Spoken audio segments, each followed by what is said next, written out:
the crime of the century teaser trailer. So I've never seen a teaser trailer for a documentary in a long time. Let's check this out. You can make a lot of money getting doctors to prescribe a medication to people who don't need it.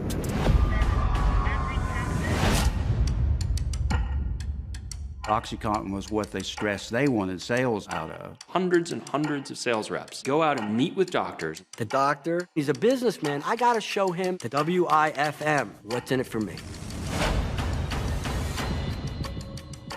We were constantly being told you needed to get over your opioid phobia, no dose is too high, and your patient can't get addicted. I'm a representative of Purdue. Said you just take as much as you need. Once you got them hooked, you were going to get reoccurring prescriptions. It would almost take me 15 minutes just to eat them all, 25 twice a day. You know, it was like sitting down to a bowl of Cheerios. Did I really care about being responsible? No. People were dying by the tens of thousands. Look, doctor, stop with the BS. This is what it's about. It's about you prescribing this medication and me paying you as a direct result. Are you in or you're out?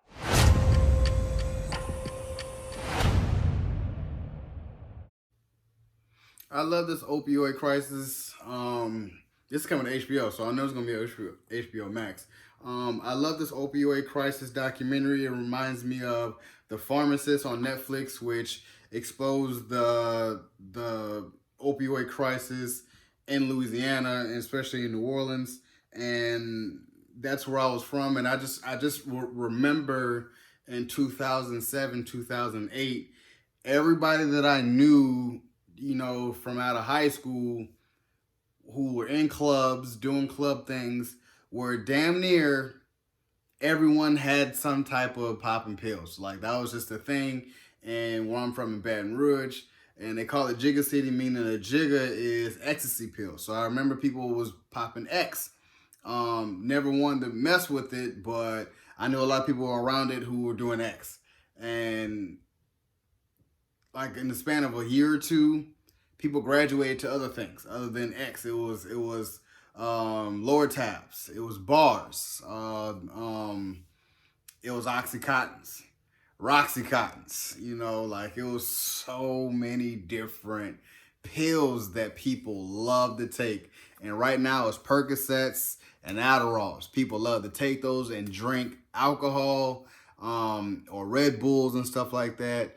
And I just never really been a fan of taking medicine, especially pills. I just never seen the need to mess with pills. You know, if I'm gonna do drugs, it's just gonna be weed, but I feel like weed's not a drug. But as far as these other ones, you know, you see people get so addicted to where they crushing up pills and they're snorting it. So that's why I tell myself, because they want a more instant or a place of, I want an instant high or reactionary high, something quick, fast, and I need to get high right now. And I'm telling myself that's crazy. People are even burning it like it's heroin and shoving it into their blood in a syringe.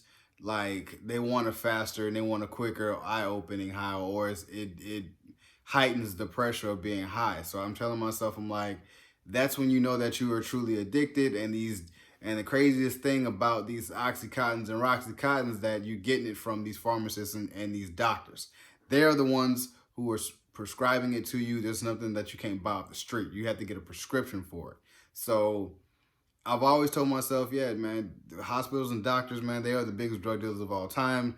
I don't care what nobody looks at as a low-level street drug dealer, but, you know, you're getting these pills from doctors. And I'm telling myself, you know, the opioid crisis is kind of like the crack epidemic, this opioid epidemic. And they look at it as a crisis because it's tailored among young white males and females and teens, versus the crack epidemic was more geared towards blacks in America. So I don't feel bad, because this what the direct result of what happened in the 80s and 90s with crack. Same thing that happened in heroin in the 60s and 70s in New York and other places. So now that it's something where, you know, a lot of minorities can't get their hands on, now it's a crisis. So I don't really feel bad, but I definitely I'm always tuned in, because it's still happening in 2021. So I'm here for it. So you guys enjoyed my reaction to The Crime of the Century 2021 official teaser trailer coming to HBO. Subscribe to my channel, post comment down below, and like the video. It's your boy, D Dyson. Peace.